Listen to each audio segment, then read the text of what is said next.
নমস্কার বন্ধুরা, সুমাস ফ্যামিলি কিচেনে আপনাদের সবাইকে স্বাগত। আজকে আমি বানাবো একদম অথেন্টিক একটা বাঙালি ডিশ, আর বাঙালিদের ভীষণ প্রিয় আলু ঝিঙে পোস্ত। এর জন্য আমি কড়াতে তেল দিচ্ছি। আমি মোটামুটি 2 টেবিল স্পুন মতো তেল দিচ্ছি।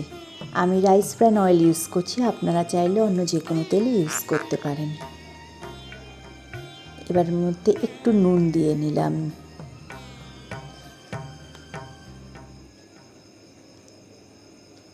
তেলটা মোটামুটি গরম হয়ে গেলে এর মধ্যে আমি ফোড়ন হিসাবে ইউজ করছি কালো জিরে।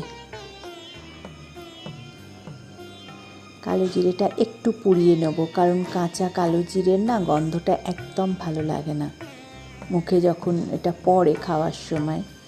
এবার এর মধ্যে আমি আলুগুলো ছেড়ে দিলাম। আলু আমি নিয়েছি দুটো বড় সাইজের আলু, আমি কিউব করে কেটে নিয়েছি। এবার আমি ফ্লেমটা একটু কখনো লো করে কখনো মিডিয়ামে আলুগুলো ভাজবো।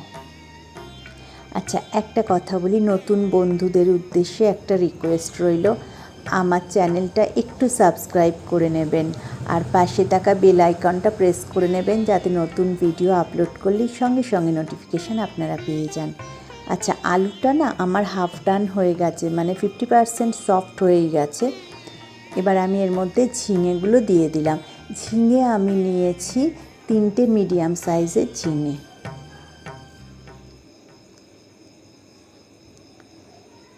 দিয়ে দিলাম অল্প পরিমাণে নুন।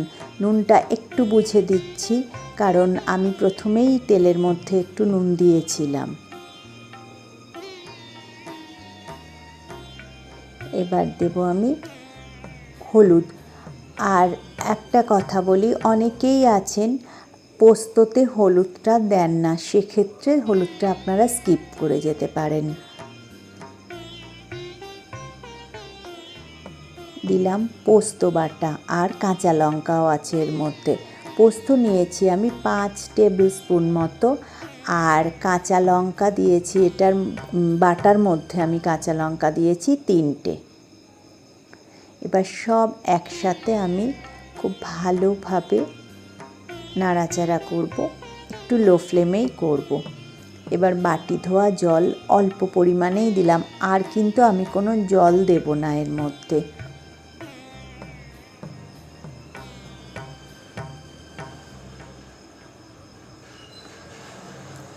দিয়ে দিলাম 2টো চেরা কাঁচা লঙ্কা। আমার রান্না মোটামুটি শেষের পথে।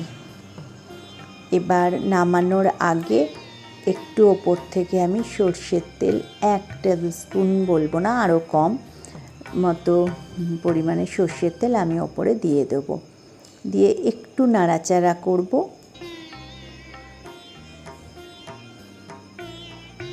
ব্যাস রেডি আমাদের আলু ঝিঙে পোস্ত।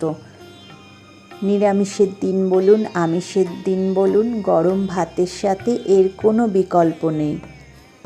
অবশ্যই করবেন আর কমেন্টে জানাবেন কেমন লাগলো। আজকে তাহলে এই পর্যন্ত, দেখা হবে নেক্সট ভিডিওতে নতুন কোনো রান্না নিয়ে। ততদিন ভালো থাকবেন, সুস্থ থাকবেন।